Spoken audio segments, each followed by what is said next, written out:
বিসমিল্লাহির রহমানির রহিম। ফায়জা রান্নাঘরে আপনাদেরকে স্বাগতম। আজকে ফায়জা রান্নাঘরে একটা পাক নিয়ে আসছি, দেশি মুরগি পাক। তবে পাকটা নিয়ে আসছি আমি একটা ঢাকার থেকে অনলাইনে একটা আনছি, কড়াই আনছি হানিকমের। হ্যাঁ, কড়াইটা নাকি অনেক উন্নত ভালো, যার কারণে চিন্তা করছি কড়াইটা যেহেতু আনছি তাহলে এটা দিয়ে আপনাদেরকে একটা পাক দেই। হ্যাঁ, এই জন্যে আমি ওরম কিছু না পাইয়া পরে দুইটা দেশি মুরগি ছিল, দুইটাই মিললে 1.5 কেজি গোস হয়েছে, সব ফালায় সালায় দিয়া।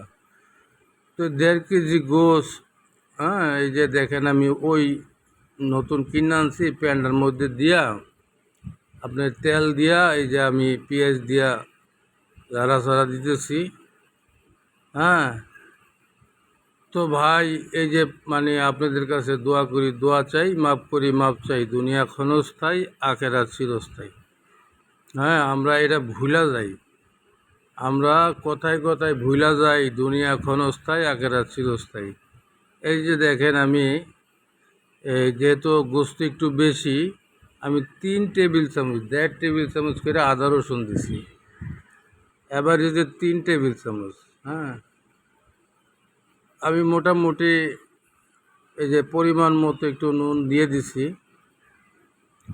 ধরেন 1 টেবিল চামচের সমান দিয়ে দিছি। পরে ইচ্ছা করলে একটু কম বেশি করা যাব।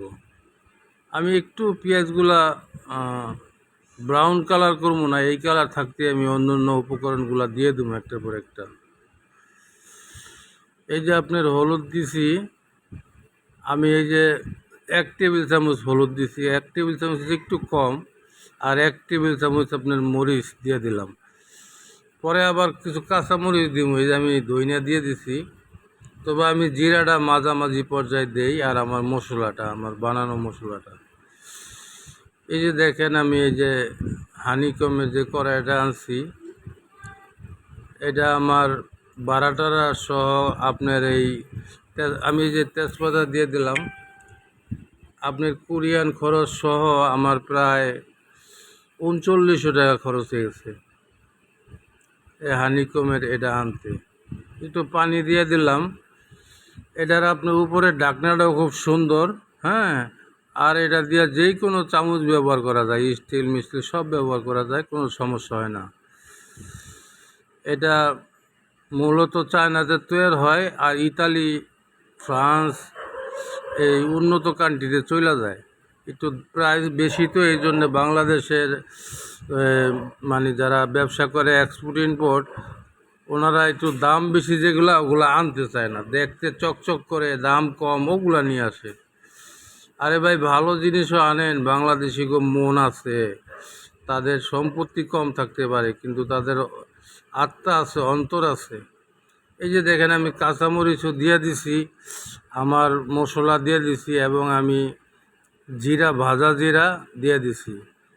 হ্যাঁ, তারপরে আমি যে এই গোলমরিচ দিয়ে দিলাম, পাউডার একটু গোলমরিচ আমার কাছে ছিল। তো এই জন্যে ভাই আপনারা ফায়জা রান্নাঘরটা, হ্যাঁ, সাবস্ক্রাইব করবেন। ইউটিউবে যারা দেখেন তারা সাবস্ক্রাইব করবেন, শেয়ার দিবেন, লাইক দিবেন। আর যারা ফেসবুকে দেখেন তারা ফলো দিবেন। হ্যাঁ, আর আপনাদের মতামত জানাবেন। এই যে আমি 2টা দেশি মুরগি, দেখেন আমি এই যে মুরগিগুলো এখন এর মধ্যে দিয়ে দিতেছি।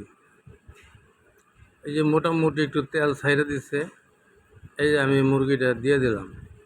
হ্যাঁ, ওই যে আপনার দেখাই যায় 4-5টা রান। হ্যাঁ, রানগুলো দেখা যায়। আপনার এমনি বোঝা যাইতেছে না, কড়াইটা কিন্তু অনেক বড়, মোটামুটি কড়াইটা ভরে গেছে গোস্ত দিয়া। আর গোস্তগুলো আপনার রোস্টের মতো বড় বড়ই করছি। এই আমার মশলার মধ্যে আপনার জয়ফল, জয়ত্রী, স্টার মশলা, পিপল টিপল সবই দেওয়া আছে, যার কারণে অন্য অন্য মশলা এক্সট্রা আমি গরম মশলা দেই না। এর জন্যে ভাই, হ্যাঁ, আমি অনেক সময় এই যে ইমানি কথাগুলা বলি। এই যে দেখেন আমার ঢাকনা লাগাইলে পাতিলটা কত সুন্দর লাগে। পরে আমি আরও কিছু পাতিল অর্ডার দিছি। হ্যাঁ, আরও কিছু পাতিল অর্ডার দিছি, এগুলার পাক কইরা পরে এগুলার উপরে কোনো মতামত আপনাদেরকে আমি জানাবো। এই যে আর একটু কাঁচামরিচ দিয়ে দিচ্ছি ফ্লেভারের জন্যে। সে মনে করেন শেষের দিক দিয়ে একটু কাঁচামরিচ দিলে ওটা গলতে গলতে পুরো ফ্লেভারটা ছড়ায় তরকারির মধ্যে। আর দেশি মুরগি তো মোটামুটি একটু ঝোল ঝোল রাখতে হয়, কিন্তু অত ঝোল তাও আমি রাখবো না। হ্যাঁ, এই যে প্রায় শুকাইয়ে ফেলাইছি, দেখেন আপনারা। হ্যাঁ, আমার রান্নাটা কেমন হয়েছে আপনারা যদি মানে একটু ঝোলও খাওয়াইতে পারতাম, এমনি তো খাওয়ানো যায় না, মোবাইলের সিস্টেম নাই, গ্রানও পাঠানো যায় না, তাহলে বুঝাইতে পারতাম যে আসলে এটা কত মজা হয়েছে। হ্যাঁ, আর নিজের জিনিস নিজে কি আর বলুন। এটার মধ্যে আমি কোনো আলু দেই নাই, অন্য কোনো কিছু কোনো উপকরণ দেই নাই, শুধু দেশি মুরগি। পরে দেশি মুরগির স্বাদ এটা নিজের থেকেই হয়ে যায়। এই যে দেখেন, এইভাবে আমার লুকটা আইছে। তো ইনশাল্লাহ দোয়া রাখবেন। আসসালামু আলাইকুম।